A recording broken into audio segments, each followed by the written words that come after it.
Wanted to make a video about separating yourself from your current challenges and about knowing when to quit. So the other night I was in the gym, and as soon as I walk in, I noticed this guy on the phone screaming at either a doctor's office or a pharmacy about a medication not being called in. Anyway, I leave the locker room, I go work out, and about over an hour later I come back and this guy's still on the phone, even more just enraged. And it was just so energy draining. And I just wanted to tell the guy, like, hey, step back, separate yourself from from whatever's going on, because you're putting too much energy into this. And also the way he was treating the people over the phone, you're not going to get very far if you're yelling at someone.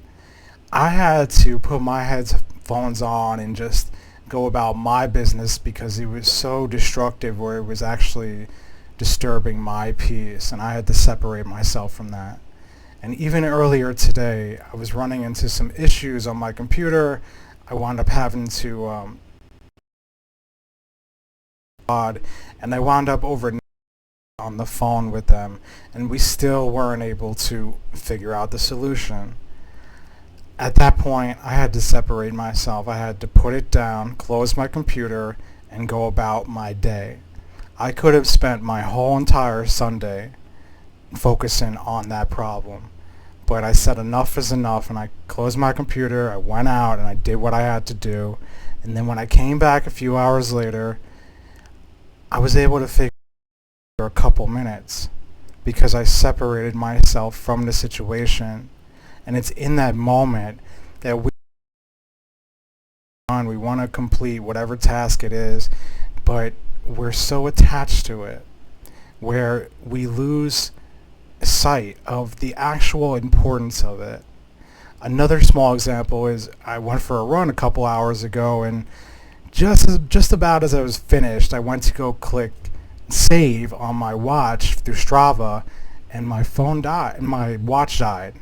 So I wasn't able to retrieve the run. And I was frustrated. I'm like, man, I just ran this and I'm not able to track this. And, it puts things into perspective, because it's like, who am I doing this for? Am I running so I could going for a run? Subconsciously, there's a little bit of that.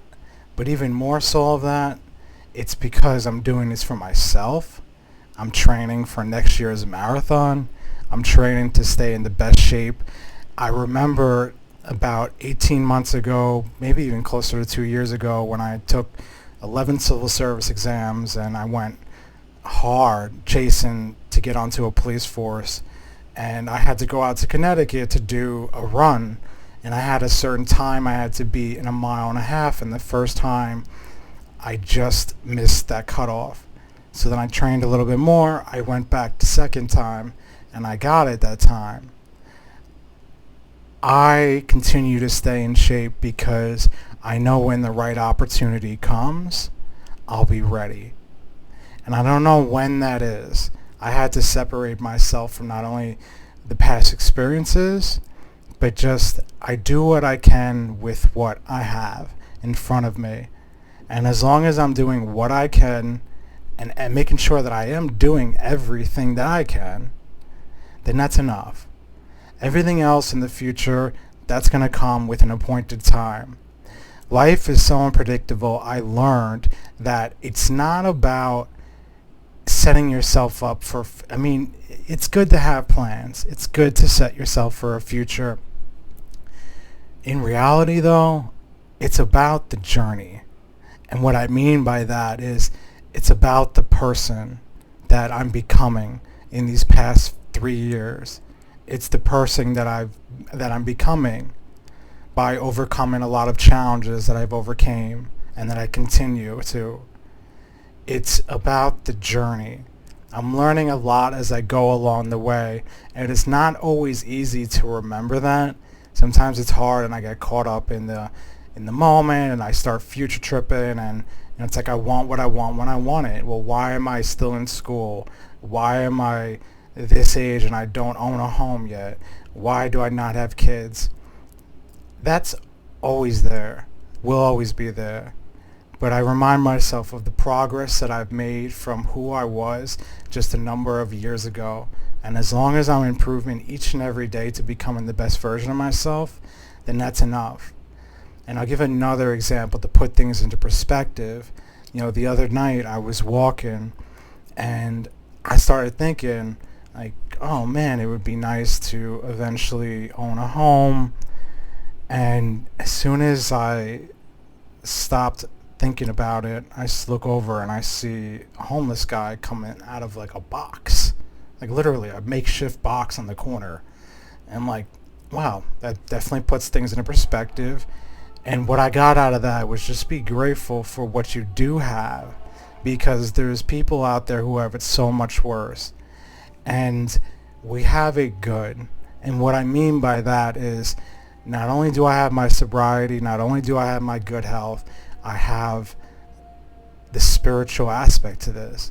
I have the ability and the knowledge to tap in. I'm connected with a power greater than myself. And there's a peace that comes along with that. There's an inner peace that comes with that.